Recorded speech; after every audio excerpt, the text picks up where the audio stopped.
आज दिनांक 26 जानेवारी 2026 रोजी संत नामदेव पोलीस कवायत मैदान हिंगोली येथे सकाळी ठीक 9:15 भारताच्या 77व्या प्रजासत्ताक दिनाचे ध्वजारोहण पालकमंत्री माननीय नामदार नरहरी झिरवाळ यांच्या हस्ते करण्यात आले। त्यानंतर मान्यवरांच्या हस्ते बक्षीस वितरण करण्यात आले। या कार्यक्रमास आमदार तानाजी मुटकुळे, आमदार संतोष बांगर, आमदार राजूभैया नवघरे, नगराध्यक्ष सौ रेखाताई श्रीराम बांगर, उपनगराध्यक्ष अब्दुल बागवान, जिल्हा अधिकारी राहुल गुप्ता, अप्पर जिल्हा अधिकारी महेंद्र कुमार कांबळे, सहाय्यक जिल्हा अधिकारी योगेश कुमार मीना, निवासी उपजिल्हा अधिकारी अभिमन्यू बोधवड, जिल्हा परिषद मुख्य कार्यकारी अधिकारी विवेक गायकवाड, पोलीस अधीक्षक नीलभ रोहन, अपर पोलीस अधीक्षक कमलेश कुमार मीना, उपविभागीय अधिकारी समाधान घुटुकळे, तहसीलदार श्रीकांत भुजबळ, नगर परिषद मुख्याधिकारी अरविंद मुंडे यांची प्रमुख उपस्थिती होती। अरुण दीपके, TV 7 हिंगोली।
प्रत्यक्ष अप्रत्यक्ष मदत करणार नाहीत।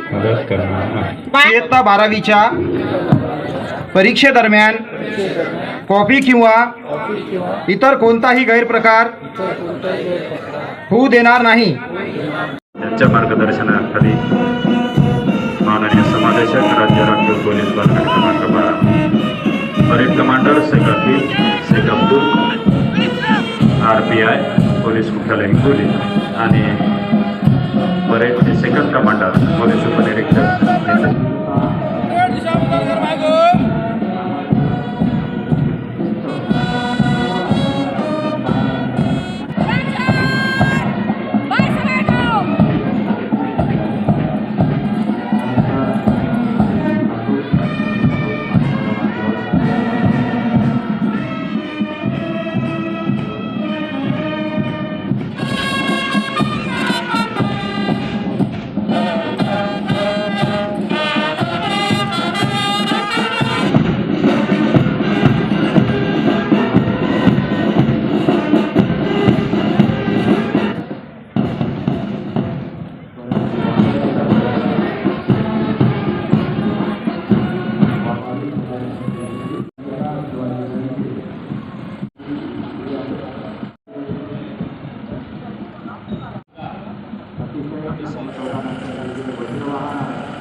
दिनाच्या हार्दिक शुभेच्छा।